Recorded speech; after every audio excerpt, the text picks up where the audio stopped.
Good morning everyone.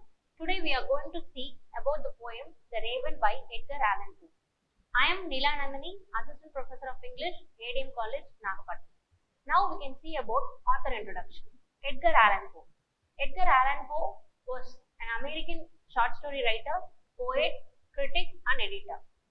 Poe worked as an editor for various literary magazines, contributing essays, critics and capable of crafting potent literary criticism.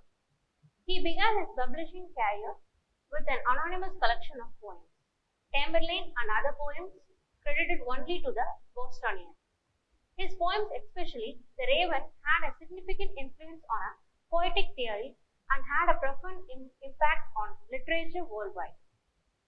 Poe's short stories, including The Telltale Heart and Fall of House of Usher, revolutionized the genre of mystery, horror, and detective fiction.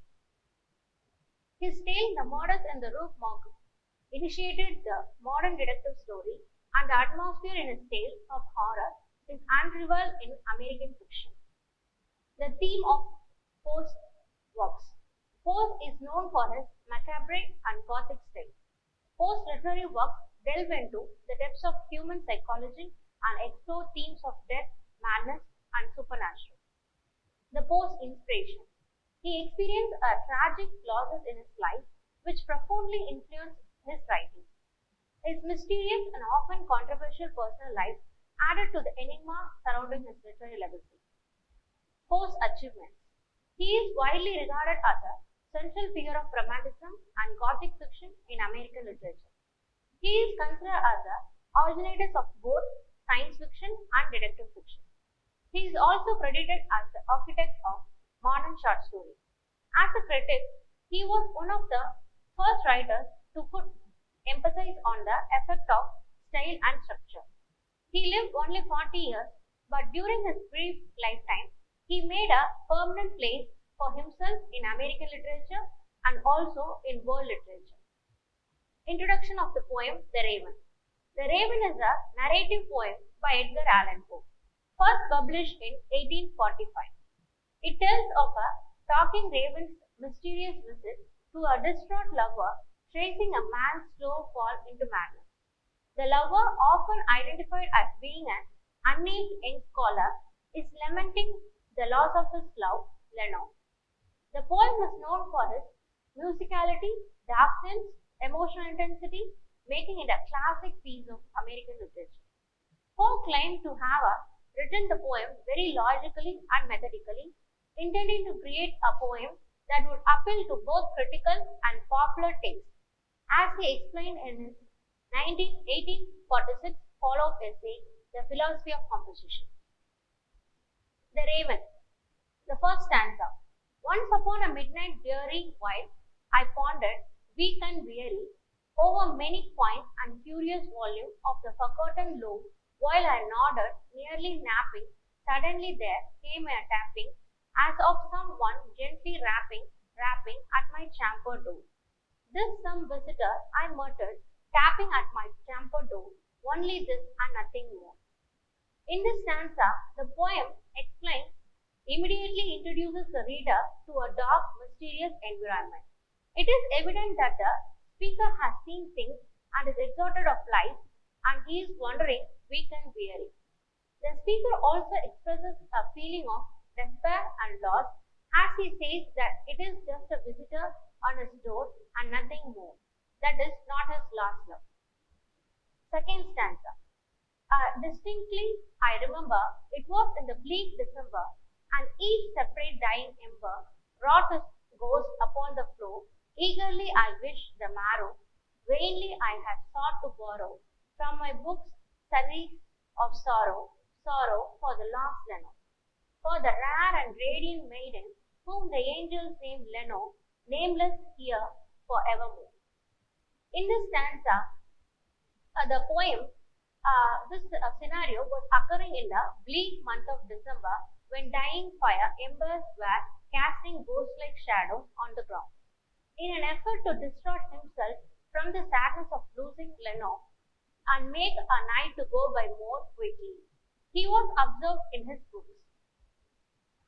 Third stanza. and the silken, sad, uncertain rustling of each purple curtain thrill me, fill me with a fantastic terror never felt before. So that now, to still the beating of my heart, I stood repeating, this some visitor, entreating entrance at my chamber door. Some late visitor, entering entrance at my chamber door.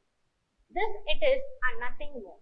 In this stanza, the poem explains even the way the curtain moved made him sad and uncertain.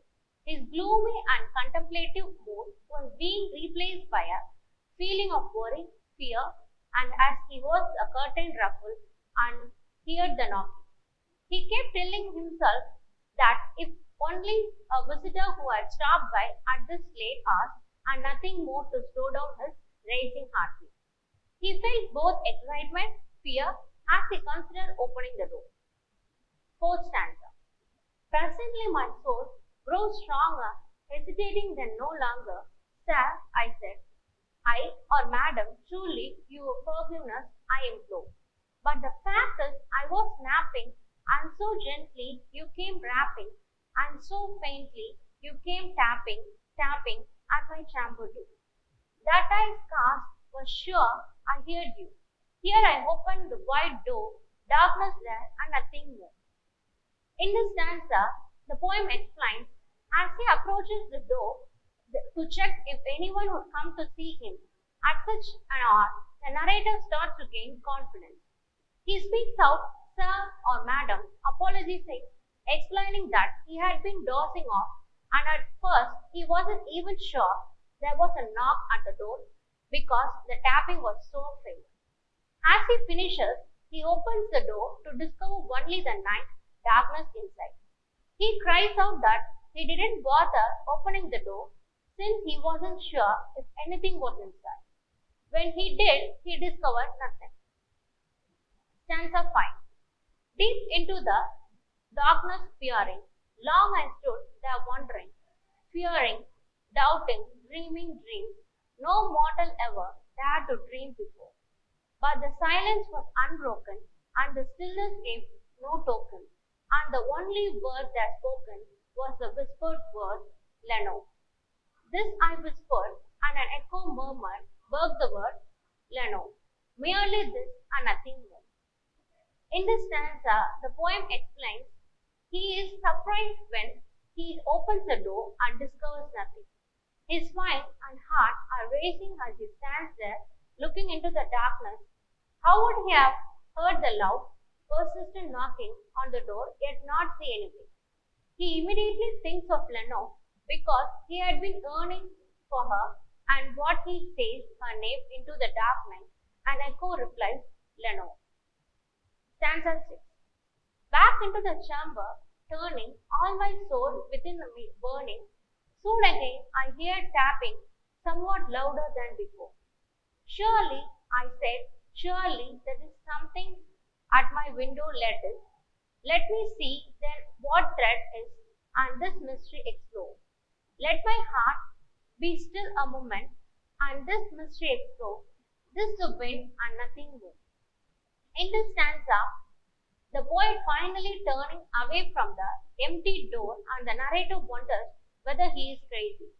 He had just heard her name whispered back to him. The speaker wants to be in a denial of the possibility that Leno is one of haunting him. His soul is burning as if wakened from a slumber, as if it suddenly is filled with passion, after having been apathetic. Yet he tries being realistic and tries finding solutions to the riddle he presented with. Soon again he hears knocking. This time it is stronger than before and the sounds like it might have come through the window. As he approaches the window in an effort to explore this enigma, his heart begins to beat faster once more. He tells himself nothing more than it must be the wind.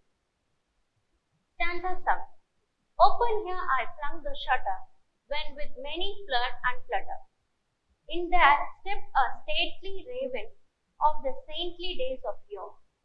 Not the least obeisance made he, not a minute stopped or stayed be. but with the mien of a lord or lady, perched above my chamber door. Perched upon a burst of palace, just above my chamber door, patched and served and nothing more. In this stanza, the poet explains, as he attempts to push an open window, a raven enters amid some obstacle. The raven, according to the narrator, appeared to be from a bygone era and had rather majestic appearance. The raven enters with the airs of nobleman and settles on the statue of Pallas above the chamber door without even noticing the speaker. Sitting on the bust of Pallas could refer to the raven controlling a process of thought and sitting on someone's mind. It also worth noticing the repetition of nothing more that has occurred in the last line of the past five stanzas. This could portray how there is nothing else in the speaker's life other than his sadness. Stanza 8. Then this ebony bird, beguiling my sad fancy into smiling, by the grave and the stand decorum of the contents it wore, though thy crust be shorn and shaven, though I said art sure no craving, scarcely grim, an ancient raven, wandering from the night shore, tell me what thy lordly name is on the night's Plutonian shore. Quoth the raven, nevermore. In this stanza, the narrator truly beams as this raven comes into view. Despite the fact that the bird was completely out of place in this room, it wore a serious expression as it sat there. The speaker then asked the raven his name in a very dramatic way, treating him like a noble creature. The speaker assumes that the raven is not as a dog as it may seem. The speaker mentions Plutonian shore, which is an allusion of the afterlife. Thus, the speaker asks the raven what is its name in its afterlife, to which the raven merely responds, nevermore. Stanza 9. Much I travel this ungainly for to hear discourse so plainly, though its answer little meaning, little relevance bore, for we cannot help agreeing that no living human being ever yet was blessed with a seeing bird above his chamber door. A bird or a beast upon the sculptured bust above his chamber door, with such a name nevermore. The poet explains the fact that the raven actually speaks as if it were natural for him, as found the narrator. The chamber door's purpose could refer to the raven, the sorrow, the blocks of all routes of escape from the agony. It doesn't guess how evermore responds to the question. Therefore, he asserts that neither the living nor the dead had ever seen what was in the front of him. The raven perched atop the Pallas statue called Nevermore. Stanza 10. But the raven sitting lonely on the placid burst spoke only that one word as if a soul in that one he did outpour. Nothing farther than he uttered, not a feather than he fluttered. Till I scarcely more than muttered, other friends have flown before. On the morrow he will leave me as my folks have flown before. Then the bird said, nevermore. In this stanza, the poem explains the raven only said that one word and remained silent. He was silent and still as he sat there on the statue. The narrator returns to his gloomy state and whispers about a past relationship with friends that left him feeling neglected, just as his bird will probably make him feel the same way. The bird responds one more by saying nevermore. Stanza 11. Startled at the stillness broken by reply, so aptly spoken, doubtless, said I, what it utters it is only a strong and stored, caught from some unhappy master, whom unmerciful disaster followed fast and followed fast, till his songs one burden bore, till the dice of his hope and melancholy burden bore, of never, never more. In this stanza, the poem explains the raven's abrupt response surprised narrator. The raven only knows this one bird which it acquired from some unhappy master, he believes. He assumes that the owner of this raven must have endured a significant deal of hardship. As a result, he likely constantly repeated the word nevermore, from which he thinks the bird landed. Stanza 1. But the raven still beguiling of my fancy into smiling, straight I wheeled a cushioned seat in front of the bird, and burst and dove. Then upon the velvet sinking, I betook myself to linking fancy unto fancy, thinking, what this ominous bird of yours, what this green, ungainly, ghastly, gaunt, and ominous bird of yours meant in croaking nevermore. In this stanza, the speaker acknowledges that he is captivated by this raven. In essence, he arranges his chair such that he is directly in front of the bird, gazing at it closely.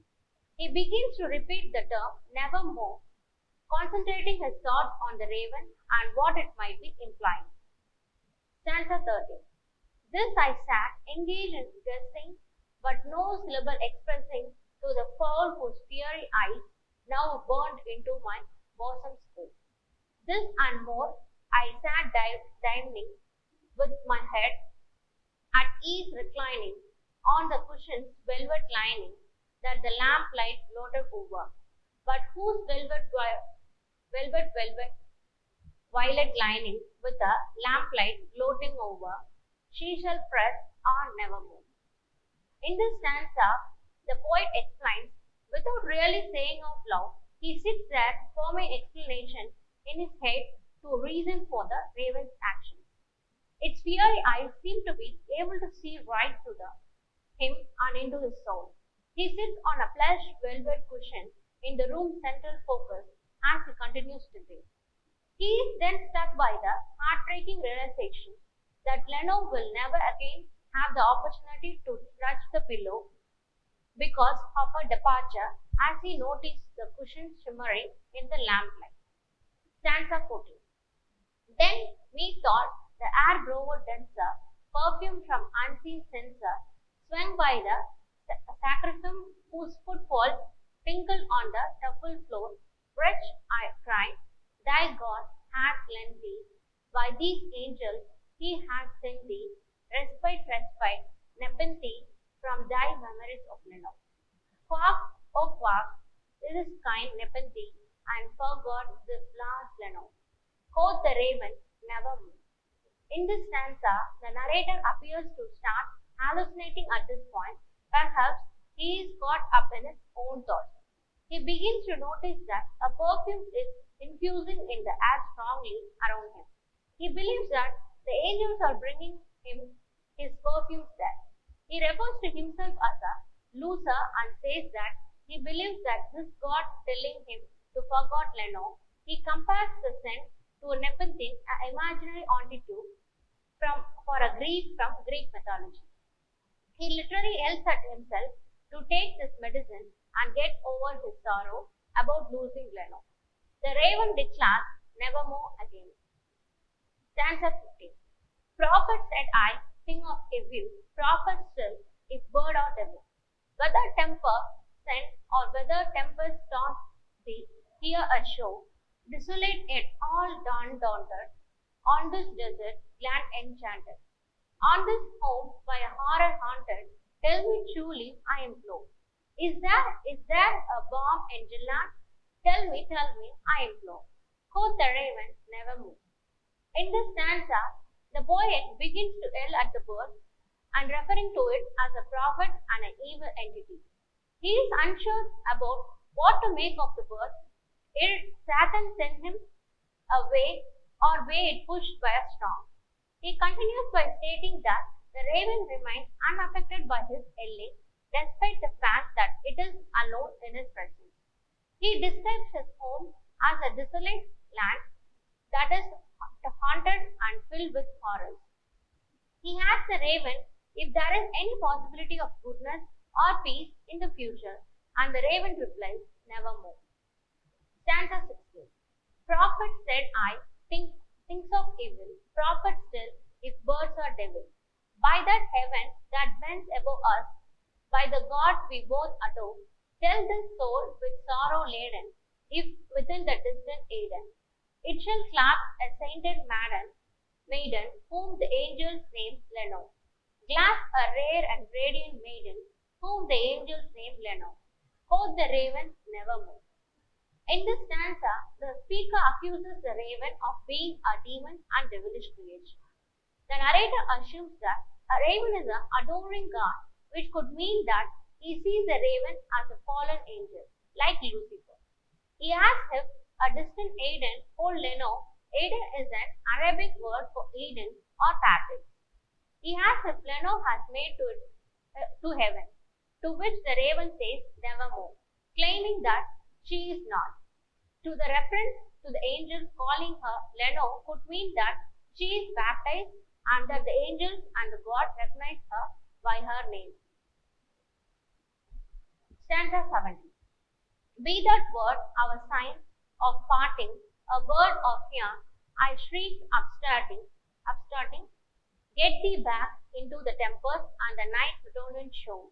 Leave no blade plume as a token of the life thy soul hath spoken. Leave my loneliness unbroken, quit the purse above my door, take thy beak from my heart, and thy form from off my door. Quoth the raven, nevermore. In this stanza, the speaker is aware of the fact that the Leno will never come back in what will set him free from his misery. He wants the raven to go back to the underworld, a Plutonian show where he came from, and taking back the life and about the Leno. He wants to remain alone without the raven controlling his mind. He also wants to stop being overwhelmed by the pain of grief and his broken heart and finally move on. The speaker wants to live his life, but the raven says to this nevermore, meaning that there is no escape from the eternal agony. Stanza 18. And the raven never flitting, still sitting on the pallid burst of glass, just above my chamber door, and his eyes have all the seeming of a demon that is dreaming, and the lamplight over him streaming through his shadows on the floor.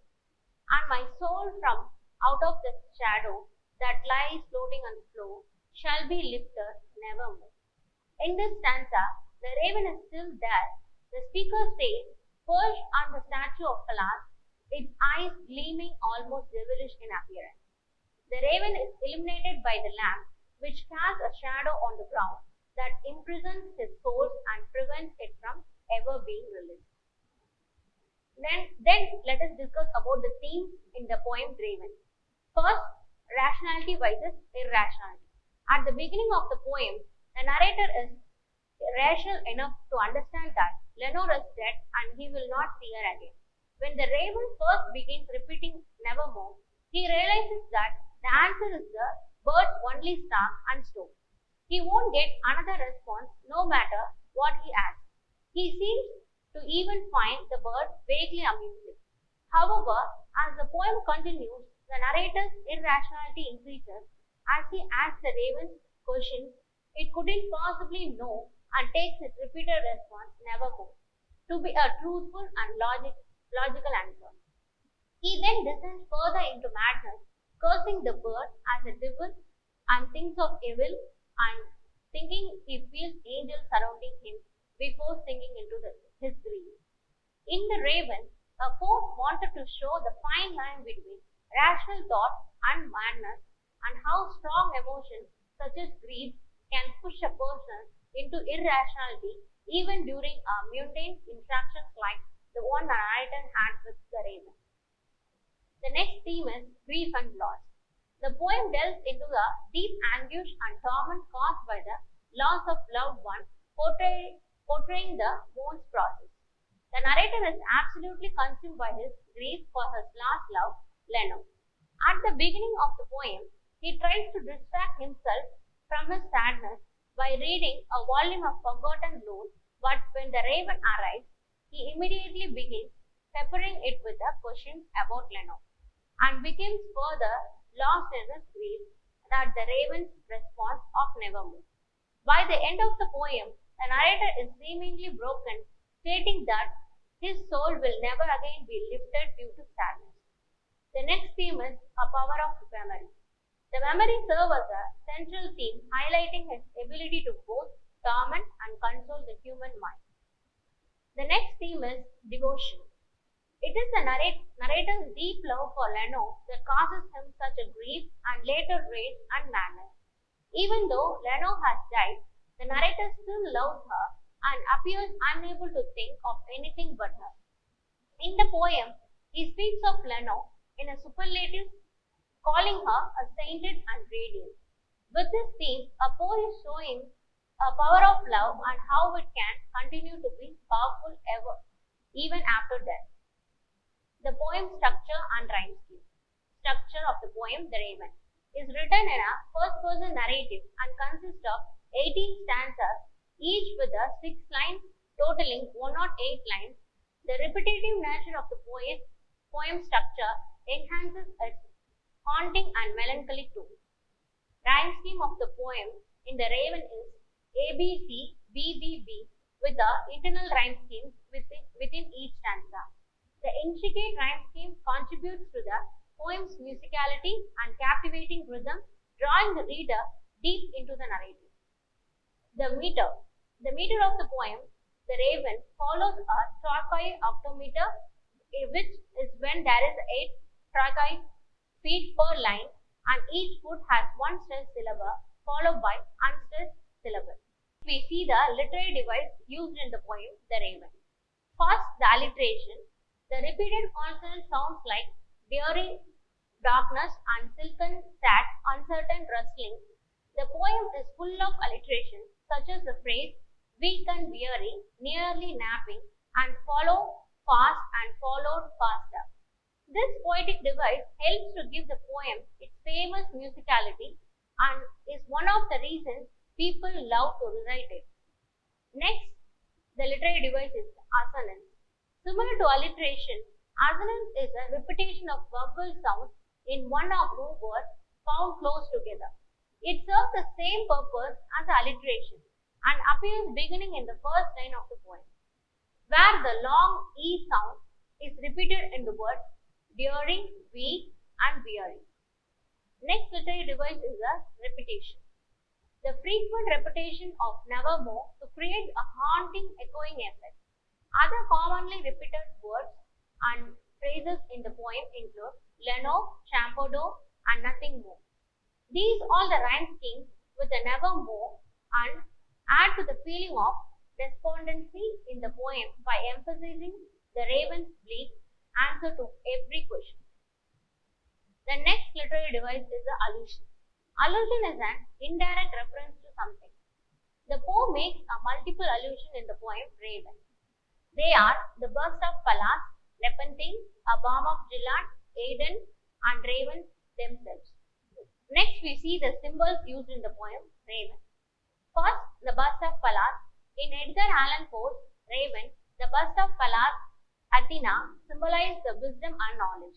The narrator seeks wisdom from the statue in the hopes of finding solace and understanding in his grief. The presence of the bust evokes a sense of academia and rationality amidst the narrator's turmoil. The next symbol is the raven. The raven is a messenger of death, omnious presence, and wisdom of knowledge. Chamber door. The chamber door symbolizes the barrier between the narrator's rational mind and his descent into madness. Its menacing presence represents the inevitability of doom and inability to escape the haunting memories of the past. The next symbol is the midnight hour. Midnight hour in the raven symbolizes a period of darkness and mystery, evoking a sense of foreboding and uncertainty. It represents the transition between day and night, serving as a metaphor for the unknown and a subconscious. The next symbol is the lost Lenore. In the poem The Raven, the Lenore symbolizes the narrator's lost love and the theme of mourning. Her absence represents the narrator's grief and longing for her. The raven's repetition of nevermore intensifies the theme of loss and hopelessness. The repetition of nevermore. In the poem The Raven, the repetition of nevermore serves as a haunting reminder of the narrator's despair and hopelessness, symbolizing the inevitability of sorrow and loss. Each utterance of nevermore intensifies the sense of internal grief and unchangeable fate. The next symbol is darkness and gloom. The darkness and gloom in the Raven symbolize the overwhelming sense of despair and foreboding that permeates the narrator's thoughts. It mirrors the profound emotional and mental anguish experienced by the narrator after the loss of Leno, enveloping him in a suffocating atmosphere of sorrow and desolation. The next symbol is the night Plutonian show. Plutonian is reference to Pluto, the Roman god of underworld. The narrator, upon the first encountering the Raven, is amused by its stately comportment and jokingly accuses it of having emerged from the night Plutonian show, the border between the worlds of living and the dead. At the end of the poem, the narrator, no longer amused and convinced that the word means him ill, repeats the phrase with conviction, suggesting that the Raven is a messenger of death, but not a death in which souls travel up to the heavenly paradise, where they are united with the other departed, but instead a death of blackness and despair. The impact of the poem. It is a cultural icon. The Raven has become a cultural icon, inspiring countless references in literature, music, and popular culture.